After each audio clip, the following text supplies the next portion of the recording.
네, 이 시간에는 예수님의 고난과 우리의 삶이라는 제목을 가지고 함께 말씀을 나누도록 하겠습니다. 누구에게나 고난, 고통을 기억하는 일은 쉬운 일이나 편한 일은 아닙니다. 고난은 그 고난을 야기한 우리들의 잘못이나 실수들을 다시금 되새기고 또 기억해야 되는 그런 아픔의 시간들을 우리에게 주기 때문에 그렇습니다. 얼마 전 우리가 3.1절을 지냈는데요. 여러분 3.1절을 기억하자, 기념하자 하면 자연스럽게 따르는 것이 뭡니까? 우리의 그 민중들을 그렇게 고난 가운데 살게 했던 그 우리 민족의 부끄러운 역사가 또 드러나는 것이죠. 여러분 이제 곧 4월 16일 세월호가 가라앉은 지 5주년이 되는 날이 다가옵니다. 우리가 그 시간을 마주하자, 기념하자라고 하면 또 우리는 어떤 고통의 순간들을 함께 해야 됩니까? 그들을 그렇게 물에 있게 할 수밖에 없었던 그런 우리 정부의 어떤 안타까움과 또 우리 어른들의 그런 부족함들을 또 반성하는 그런 시간들, 고통의 시간들을 우리가 가질 수밖에 없는 것이죠. 그런데 우리가 자꾸 이 시간들을 기억하고 다시 기념해야 한다고 말하는 이유는 뭡니까? 그것은 곧 그런 시간들을 가져야 우리가 과거보다 몇 발짝 앞선 미래를 우리가 준비할 수가 있기 때문에 그렇습니다. 그렇게 고난당하는 것을 피하고자 하는 그런 우리 인간의 본능이 우리의 다음의 미래를 좀 더 나은 것으로 만들 수가 있기 때문에 그렇습니다. 그래서 우리가 오히려 기쁜 역사보다 고통스러운 역사는 더 자주 기억하고 마주해야 될 필요가 있다는 것이죠. 그런 면에서 오늘 우리는 이 종료주일 또 고난주간의 시작을 통해서 우리가 예수님의 고난을 마주해야 합니다. 이사야서 53장 4절의 말씀대로 예수님은 우리의 질고를 지고 우리의 슬픔을 당하신 것이거든요. 예수님이 당하신 고난 나와 상관없는 것이 아니라 예수님은 자신과 아무런 상관이 없을 수 있는 그런 우리의 질고와 우리의 슬픔을 지고 그 십자가의 고난의 길을 걸어가셨다는 것을 우리가 알아야 됩니다. 이 말씀대로 예수님의 고난은 우리의 고난이어야 했고요. 그렇기 때문에 그 고난을 통해서 우리는 우리에게 주시는 그 하나님의 교훈을 마주해야 할 그런 영적인 의무가 우리에게 있다는 것이죠. 우리는 예수님의 보혈의 공로로 인해서 구원을 받았습니다. 우리에게 와야 할 그 고통이 오롯이 예수님께 전가되어 있습니다. 그 일을 통해서 하나님께서 우리에게 어떤 교훈을 주시고자 하는가.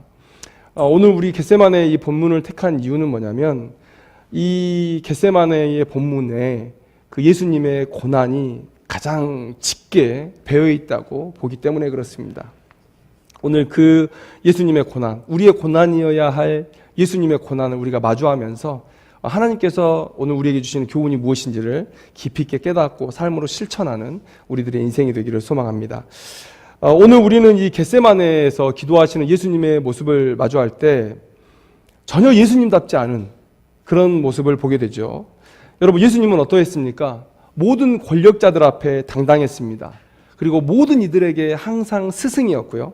그리고 모든 질병과 사망의 고통을 정복하신 하나님의 아들이셨습니다. 그런데 예수님이 이 겟세마네에서는 평소와 너무도 다른 모습을 보이고 계신다는 것이죠.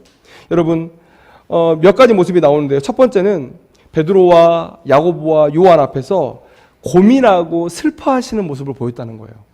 고민하고 슬퍼하는 모습. 여러분 우리가 언제 고민합니까? 언제 슬퍼합니까? 도저히 우리가 감당할 수 없는 그런 삶 앞에서 우리는 고민하고 우리는 슬퍼하죠. 예수님께서 이런 인간의 감정을 느끼셨다라는 것이죠. 그리고 또 예수님께서 그들에게 함께 기도할 것을 부탁하셨어요. 함께 깨어 있으라. 깨어 있는다는 얘기는 무엇입니까? 예수님께서 나중에 기도에 대한 권면을 하시는 모습을 볼 때 너희들이 나와 함께 깨어서 기도했으면 좋겠다. 내가 걸어가는 이 길을 놓고 너희들이 함께 기도해 줬으면 좋겠다라는 기도의 부탁을 하신 것이죠. 그리고 여러분 기도하시다가 그냥 혼자 기도하시다 오시면 되는데 2번이나 왔다 가시고 3번이나 같은 기도의 제목을 가지고 기도하세요. 하나님 이 잔이 내게서 떠나갔으면 좋겠습니다. 3번이나 같은 기도의 제목. 그리고 나서 자기의 기도를 꺾으시죠. 그래도 내 원이 아닌 아버지의 원대로 되기를 소망합니다. 라는 이 3번의 같은 기도로 하나님 앞에 나아가셨다는 거예요. 그리고 여러분, 오늘 마태가 이 기도의 내용을 기록했다는 것은 무슨 얘기입니까? 예수님께서 돌 하나 던질 정도의 거리에서 기도하셨지만 조용히 기도하신 것이 아니라 부르짖어서 기도하셨다는 거예요. 그래서 그 기도의 내용을 제자들이 들을 수 있었다는 것이죠. 그만큼 간절하게 기도했다라는 것입니다. 여러분, 제자들도 당황하고 이 기도를 대하는 우리들도 당황이 되는 것은 마찬가지입니다. 여러분, 예수님 이런 모습 낯설다. 정말 하나님의 아들이 맞으신가? 여러분, 그래서 이 모습을 가지고 2가지의 반응이 존재해요. 첫 번째는 뭡니까? 불신자들, 믿지 않는 사람들은 이런 정도의 존재가 무슨 우리를 구원하는 하나님의 아들일 수 있나, 메시아일 수 있나 라고 얘기하면서 예수님은 그냥 한 인간이었을 뿐이다 라고 얘기해요. 그렇게 얘기합니다. 예수님의 신성을 부인해요. 자, 2번째는 어떤 부류입니까? 믿는 사람들은, 이 신자들은 예수님의 이 인간적인 모습 속에서 자신과 같은 모습을 발견하면서 위로를 받아요. 봐라, 예수님도 이 육신의 고통 앞에 연약함을 가지시지 않았냐. 그래서 히브리서 4장 15절 말씀을 여기다 딱 갖다 댑니다. 모든 일에 우리와 똑같이 시험을 받으시기에 우리에게 있는 대제사장은 우리의 연약함을 동정하시는 분이시다. 이렇게 얘기해요. 우리와 같은 그런 수준의 삶의 고민, 슬픔을 짊어지셨다라고 생각하는 거예요. 여러분, 그러나 어느 한쪽도 이 예수님의 고난에 바른 해석은 아닙니다. 예수님께서 왜 이런 연약한 모습을 보일 수밖에 없었는지 우리가 그 깨달음을 위해서 조금 더 단계적으로 이 이야기를 좀 해보고 싶어요. 여러분, 예수님의 이 마음, 이 겟세마네에서의 마음은 어떤 것이었는가? 여러분, 그 일을 위해서 우리가 먼저 첫 번째로 예수님은 우리의 죄를 대신해서 이 십자가의 길을 걸어가셔야 된다라는 그런 생각을 우리가 가져야 되는 것이죠. 아까도 말씀드렸듯이 그는 실로 우리의 질고를 지고 우리의 슬픔을 당하신 것이거든요. 그러니까 우리의 죄의 무게가 예수님께 지금 이 겟세마네의 이 고민과 슬픔 그리고 고통을 안겨줬다는 것이죠. 그럼 2번째 우리가 또 인정해야 되는 것은 그 죄로 인한 고통을 이해하려면 여러분, 그 죄에 대한 징벌을 내리시는 하나님의 죄에 대한 혐오가 얼마나 큰지를 우리가 알아야 돼요. 그래야 되겠죠. 왜냐하면 우리가 받을 징벌은, 그래서 예수님이 지금 맞닥뜨려야 될 그 징벌은 하나님의 죄에 대한 혐오와 비례할 것이기 때문에 그래요. 하나님께서 죄에 대해서 별것 아니라고 생각하시면 거기에 대해서 징벌도 별것 아닌 것으로 내릴 수 있습니다. 그런데 하나님의 죄에 대한 혐오가 너무 큰 것이라면, 그러면 우리를 대신해서 예수님께서 짊어지셔야 할 그 죄의 형벌의 크기 또한 너무 큰 것이 될 것이기 때문에 그렇습니다. 여러분, 하나님은 성경 말씀 속에서 계속해서 우리에게 뭐라고 얘기하시죠? 내가 거룩하다. 내가 거룩하다라고 말씀하세요. 내가 거룩하다. 여기서 우리가 얘기하고 싶은 이 거룩에 대한 초점은 어디냐면 바로 죄에 있어요. 죄와 구별되어 있다는 거예요. 죄와 구별되어 있다. 여러분, 야고보의 말 여러분 기억하시죠? 온 율법을 지키다가 그 하나를 범하면 모두 범한 자라는 거예요. 그리고 죄의 싹은 사망이에요. 열심히 율법을 지키고 살아가다가 그 중에 하나만 범해도 죄인이고 그의 죄의 싹은 사망이에요. 여러분, 그래서 여러분 아담과 하와가 에덴 동산에서 선악과를 하나 먹었습니다. 여러분, 열심히 주를 위해 하나님의 뜻을 따라서 살았어요. 하나님과 같이 거니면서 하나님의 말씀을 듣고 하나님이 하라는 일을 하면서 살았어요. 그러다가 그냥 선악 하나 먹은 것뿐이에요. 그런데 그 하나의 죄가 하나님으로부터 아담과 하와가 함께할 수 없는 그런 미운 것이 되게 했다는 것이죠. 하나님은 여전히 아담과 하와를 사랑했어요. 그러나 그들을 에덴 동산에서 내어 쫓을 수밖에 없는, 여러분, 하나님은 이스라엘을 여전히 사랑하셨습니다. 그런데 죄와 함께할 수 없는 하나님께서 이스라엘을 그 땅 가운데서 쫓아낼 수밖에 없었던 그런 모습들. 여러분, 그만큼 하나님은 죄에 대해서 철저하시다는 거예요. 그래서 여러분, 그 징계는 여러분 우리가 감당할 수 없는 그런 징계일 것이다 라는 사실을 여러분 우리가 알아야 되는 것이죠. 그 다음에 세 번째로 예수님이 당하신 고난은 우리들의 죄의 값을 짊어지시는 건데 가감 없이 우리의 죄값에 정확하게 비례하게 주어져야 된다는 거예요. 여러분 예수님의 십자가의 고통의 본질은 뭡니까? 육체적인 그런 십자가의 달리심이 아니죠. 하나님과의 단절이죠. 하나님과의 단절. 삼위 하나님으로서 그동안 가지셨던 그런 하나님과의 친밀한 교제가 우리의 죄 때문에 일순간 단절될 수밖에 없는 그런 상황 가운데 처하게 되는 것이죠. 그런데 여러분, 그 단절의 고통을 예수님이라고 해서 조그맣게 받는다면 여러분 어떻게 될까요? 내가 재판관인데 내 아들이 내 재판에 왔어요. 물론 세상 법정에서는 일어날 수 없는 일입니다. 그런데 내 아들을 내가 재판하게 됐어요. 그런데 내 아들이라고 해서 조금 편하게 그 죄의 값을 준다면 여러분 그 재판장은 공의를 의심받을 겁니다. 저 사람 공정하냐? 저 사람의 재판은 공정하냐? 여러분 지금 예수님의 이 십자가 고난에 가장 관심을 가지는 사람은 누굴까요? 가장 관심을 가지는 존재. 우리요? 죄로 인해서 예수님이 가는 길을 제대로 깨닫지도 못했던 우리들이 예수님의 그 십자가의 길을 여러분 관심 있게 지켜봤을 거라고 생각하십니까? 아니요. 누가 제일 관심 있게 쳐다봤을까요? 사탄 아니겠습니까? 사탄. 사탄이 지금 예의주시하고 있는 거예요. 예수님의 그 십자가의 고난이 지금 온 인류가 짊어져야 될 이 죄의 값을 상쇄하기에 합당하냐. 그것을 가지고 계속 바라보고 있는 거예요. 그리고 참소하는 게 그들의 성품인 이 사탄이 이제 조금만 만족스럽지 않으면 하나님께 손들고 따질 상황이죠. 아니 하나님의 아들이라고 이렇게 가볍게 징벌을 하시고 넘어가는 게 어디 있습니까? 이렇게 따지지 않겠습니까? 하나님의 공의가 의심받을 수 있습니다. 그래서 하나님은 우리 모든 인류에게 줘야 할 그의 죄의 형벌을 예수님에게 가감 없이 내리셨다는 거예요. 아주 공정하게. 여러분, 죄의 싹은 사망이라고 선언하셨던 그런 하나님의 그 심판의 어미함이 오늘 예수님께 쏟아지는 것이고요. 예수님은 그 하나님과의 단절을 경험해야 되는 것이죠. 단순히 육신의 고통을 경험하시는 그런 슬픔이 아니라는 거예요. 여러분, 우리는 절대 이 고통을 이해할 수 없습니다. 절대요. 절대. 왜요? 우리는 이 고통을 당하지 않을 것이기 때문에.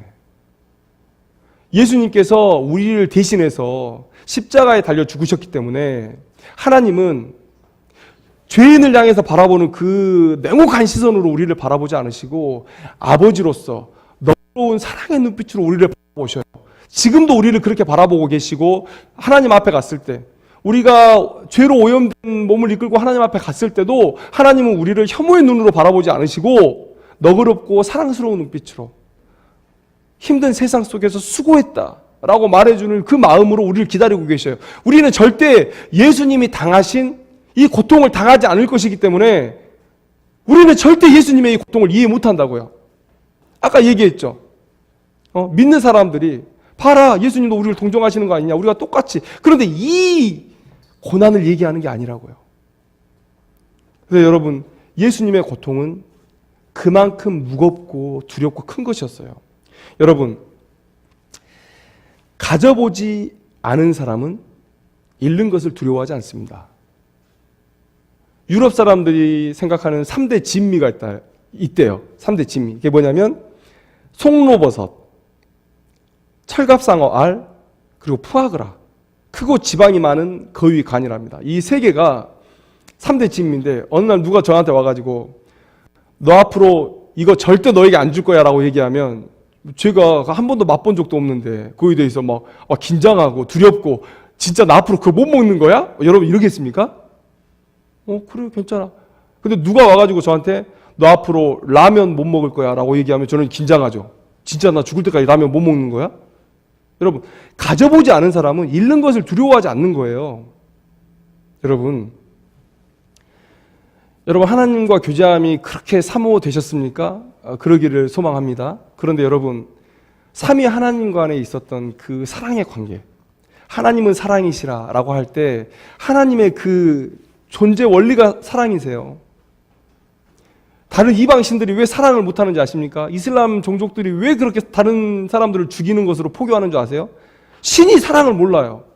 사랑은 혼자 할 수 있는 게 아니죠. 자기가 자기를 사랑하면 그건 이기적인 겁니다. 근데 하나님은 삼위 하나님으로 계셨기 때문에 사랑을 아시고, 그래서 우리가 사랑하기를 원하세요. 그만큼 친밀하게 사랑의 관계 속에서 교제하셨던 분인데, 어느 날 하나님께서 성자 하나님을 향해서, 예수님을 향해서 고개를 돌리시는 거예요. 어느 날 성자 예수님을 통해서 죄인된 우리가 받아야 될 그 죄의 값을 생각하시면서 혐오의 눈에서 광선 쏘듯이 예수님을 쳐다보시는 거예요. 예수님은 하나님과의 그 친밀한 사랑의 교제를 가져봤기 때문에 그 관계의 단절과 그 교제의 상실이 너무 두려운 거죠. 여러분, 우리는 절대 이 예수님의 이 고통을 이해할 수 없습니다. 절대 이해할 수 없어요. 아마 맛볼 사람은 있겠죠. 누굽니까? 예수님을 믿지 않고 끝까지 하나님께서 열어놓으신 그 구원의 유일한 길을 외면하는 사람들, 그 사람들은 결국 하나님의 진노의 눈빛을 받을 것이고 예수님이 짊어지셨던 이 고통의 약간의 맛은 보게 될 겁니다. 그런데 우리는 절대 이걸 이해 못해요. 이걸 이해 못한다는 것이죠. 그래서 예수님께서 이렇게 약한 모습을 보이시는 거예요. 고민하고 슬퍼하시는 모습을 보이는 거예요. 인간이 두려워서요? 로마 병정이 두려워서요? 그들이 짊어지라고 하는 십자가가 두려워서요? 그게 아니고 하나님으로부터 미운 것이 되어야 된다는 그 고통이 예수님을 이렇게 두렵게 하는 거예요. 이 잔을 마시고 싶지 않다는 얘기는 하나님과의 그 교제의 관계가 끊어지지 않았으면 좋겠다라고 하는 그런 예수님의 바람이고요. 그래도 내가 이 아버지의 원대로 되게 해달라는 것은 그래도 제가 나의 십자가의 죽음으로, 나의 피 흘림으로 하나님께서 사랑하시는 이 인류, 이 택한 백성들이 살 수 있다면 그러면 내가 그 길을 가겠습니다. 하나님으로부터 미운 것이 되는 그 순간을 받아들이겠습니다. 라는 것이죠. 여러분, 오늘 이 종료주일에, 이 고난주간의 시작에 예수님께서 이 길을 걷기 위해서 지금 걸어가고 계신 것이고요. 겟세마네의 기도는 그래서 예수님의 그 고통이 너무 잘 묻어 있다는 거예요. 저는 솔직히 말하면 십자가에 달려 죽으시는 그 고통의 순간, 물론 그때 죽으시면서 하나님과의 단절되셨지만 오히려 더 극명하게 예수님의 고통을 드러내는 본문은 바로 이 본문이 아닐까라는 생각들을 해봅니다.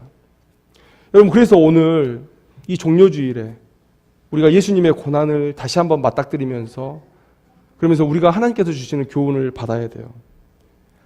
우리를 하나님과 화목시키기 위해서, 우리를 대신해서 하나님과의 불화를 짊어지시고 대신 미운 것이 되어주신 그 예수님, 그 예수님의 이 땅에서의 마지막의 여정이 시작되는 오늘, 여러분, 우리가 이 야고보와 요한 그리고 베드로와 같이 그 겟세마네 그 자리에 서서 그 고통을 마주하면서 하나님께서 우리에게 주시는 교훈을 맞이해야 되지 않겠는가라는 생각을 해봅니다. 그래서 두 가지 적용점을 여러분들에게 전하고 싶어요. 첫째는 구원에 감사하라는 거예요. 가장 기본적인 얘기지만 여러분, 주님께서 그 두려운 자리에 계셨기 때문에 우리가 그 두려운 자리에 있지 않아도 됩니다.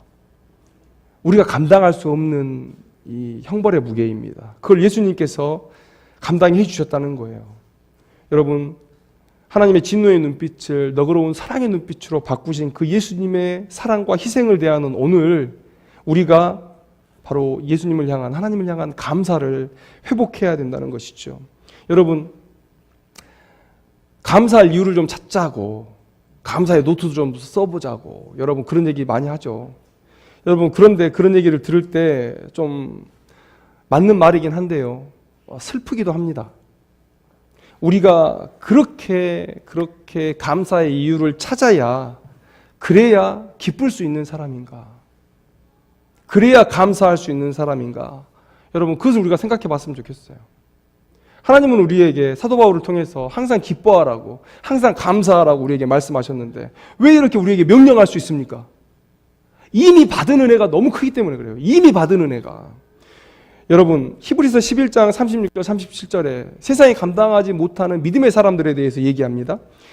그들이 어떤 고통을 당했냐면 조롱과 채찍질 뿐 아니라 결박과 옥에 갇히는 시련도 받고 돌로 치는 것과 톱으로 켜는 것과 시험과 칼로 죽임을 당하는 일을 믿음을 위해서 견뎠다는 거예요. 여러분들 생각해 보십시오. 우리가 이 세상에서 받을 것이 도대체 얼마나 크길래 이런 고통 속에서 자기의 목숨을 내던지면서 여러분 살 수 있을까요? 여러분, 우리는 하나님과 거래를 하는 게 아니에요. 오늘 내가 10을 받았기 때문에 내가 5 정도, 7 정도는 하나님 앞에 드릴 수 있어. 내일 내가 하나님 앞에 100을 받으면 한 50이나 70 정도를 드릴 수 있어. 그렇게 해서 하나님께서 내게 어떤 은혜를 베푸시는지, 어떤 감사할 제목들을 주시는지를 바라보면서 적당하게 손해보지 않은 만큼 하나님과 거래하면서 한 걸음 한 걸음씩 걸어가. 이게 신앙생활이 아니죠. 여러분, 아까 제가 말씀드렸잖아요. 이미 받은 은혜가 우리는 너무 큰 거예요. 이미 받은 은혜가. 예수님께서 십자가에 달려 죽으심으로 인해서 우리가 하나님 앞에 미운 것이 아니라 사랑의 대상이 되었다는 거예요. 이미 받은 은혜가 너무 커서 오늘부터 내 삶이 계속해서 고난이라도 감사하면서 기뻐하면서 갈 수 있다는 거예요. 이게 신자의 삶이라는 거예요. 그래서 예수님을 영접하는 그 사람은 오늘 로마의 병정에 칼과 창과 톱이 내 몸을 잘라도 감사하면서 그 길을 걸어갈 수 있다는 거예요. 그런데 우리가 감사의 제목을 좀 찾아봅시다. 감사의 내용을 좀 적어봅시다. 그렇게 해서 우리가 감사를 훈련해야 되는 사람인가요? 우리가 그렇게 우리의 삶을 생각한다면 우리는 예수님의 십자가에 너무도 더디 나가는 거예요. 너무도 듬성듬성 나가고 있다는 거예요. 오늘 종료주의를 통해서 오늘 우리가 기쁨과 감사를 좀 회복했으면 좋겠습니다. 여러분, 우리의 삶이 앞으로 계속해서 고난일지라도 우리는 하나님 앞에 감사할 수 있어야 돼요. 여러분, 그 사실을 기억하기를 소망합니다. 두 번째 권면드리고 싶은 것은 죄와 싸우라는 거예요. 죄와 싸우라. 우리의 기쁨과 감사는 죄와 싸우는 모습으로 나타나야 됩니다. 말로 아무리 감사해도 소용없어요. 말로 아무리 감사해도 소용없습니다. 우리의 삶 가운데 기쁨과 감사는 죄와 싸우는 모습으로 나타나야 된다라는 거예요. 여러분, 빌립보서 2장 12절 말씀에 사도 바울이 이렇게 얘기하죠. 너희 구원을 이루라. 구원은 과거형으로도 현재형으로도 미래형으로도 표현되고 있습니다. 근데 오늘 여기서 미래형으로 얘기하고 있어요. 구원을 이루라. 나 구원 받았는데요. 여러분, 신학자들이 얘기하죠. 우리는 이미와 아직 사이를 살아가고 있다고 얘기해요. 이미 구원을 받았지만 아직 구원의 완성, 즉 영화는 이루지 않은 상태. 그래서 우리가 성화의 삶을 살아가는 것이죠. 성화의 삶은 곧 우리의 죄된 습성들을 꺾어 죄의 유혹을 이겨내면서 죄와 싸우는 모습으로 나타나는 거예요, 여러분. 그래서 여러분, 우리 안에 성령께서 죄를 대적하는 힘을 주시는데 그 첫 번째 단계가 뭡니까? 성령께서 우리에게 주시는 그 죄와 싸우는 그 첫 번째 가장 강력한 재료는 바로 예수님의 십자가와 그 고난을 기억하게 하는 거예요. 그래서 기쁨과 감사로 나아가게 하는 거예요. 그리고 이 예수님의 십자가로 인해서 생겨난 이 기쁨과 감사가 죄와 싸우는 원동력이 우리에게 된다는 것이죠. 여러분들 이 사실을 기억하시길 바랍니다. 히브리서 12장 4절 말씀에 너희가 죄와 싸우되 아직 피 흘리기까지는 대항하지 아니하고. 왜 히브리서 기자가 이렇게 단호하게 우리에게 얘기할 수 있습니까? 여러분, 어떤 삶이 나는 지금 죄와 충분히 싸우고 있다라고 얘기할 수 있습니까? 아니요. 우리 아직 힘이 많이 남아 있습니다. 아직 여력이 많이 남아 있어요.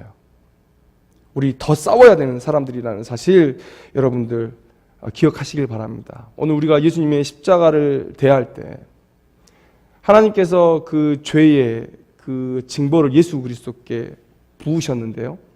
오늘 그 예수 그리스도를 십자가에 달려 죽게 한 그 죄가 아직도 우리 가운데 용서는 됐지만 그 죄의 습성들이 남아서 자꾸만 죄를 범하게 한다는 사실 여러분들 기억하시고, 우리가 예수님의 십자가의 보혈이 그렇게 귀하다면 여러분들 그 죄와 싸우는 모습으로 나타나야 된다는 사실을 여러분들에게 말씀을 드립니다.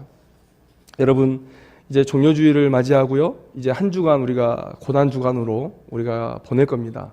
주보에 보시면 예수님의 그 7일간의 행적에 대해서 제가 올려놨고요. 그것들을 묵상하면서 여러분들이 하루하루 예수님의 그 행적들을 따라 가시면서 묵상하시면 좋을 것 같은데요.